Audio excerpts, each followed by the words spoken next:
morning, Winnipeg. Happy Pride. So thank you everyone for coming out today for the 31st annual Pride Festival. And of course, this is the end of our 10-day festival with our well-known parade.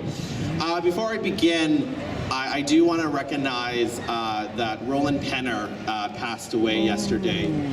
And I do want to pay tribute to this individual, this amazing ally. For those of you that don't know who he is or what he's done for our community, he was the Attorney General back in '87 who introduced the Manitoba Human Rights Code, which included sexual orientation, and ultimately gave birth to what we're doing today. And we thank him for what he did for our community. We'll be forever grateful, and I'm going to be marching in this parade for him, and we thank him. So if we could just have a round of applause for our fallen comrade here. So this year's theme is My First Pride. I don't know if we have some folks in the audience here who this is their first Pride. If you do, I see a few hands, all right. Lovely, okay, welcome. I hope you have a great first Pride, and if you don't, please let me know, and we will fix that. However, for those of you that are here and this is not your first Pride, I'm sure you've had a first Pride, because that's usually how stats work.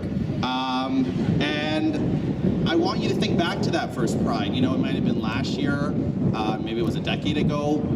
You know, and how was it? What was it like? What was your feelings? Was it, you know, maybe it was positive, maybe it was negative, maybe it was traumatic, maybe it was lifting. It could have been many different things. And when you're marching today, you know, maybe just think back to how it's so different now. And again, even if you go from last year to this year, maybe there's been a lot of change in your life, maybe good or bad.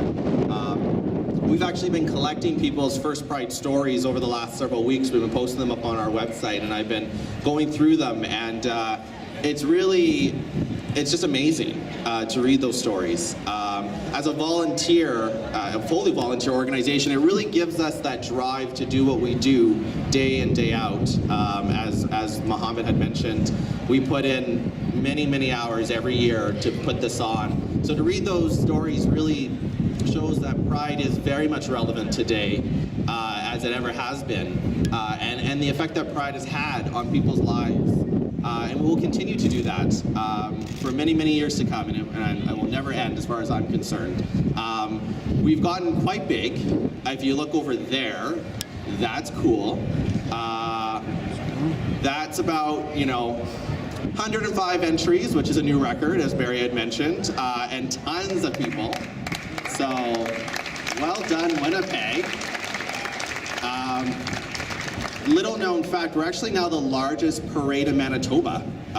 So that's happened.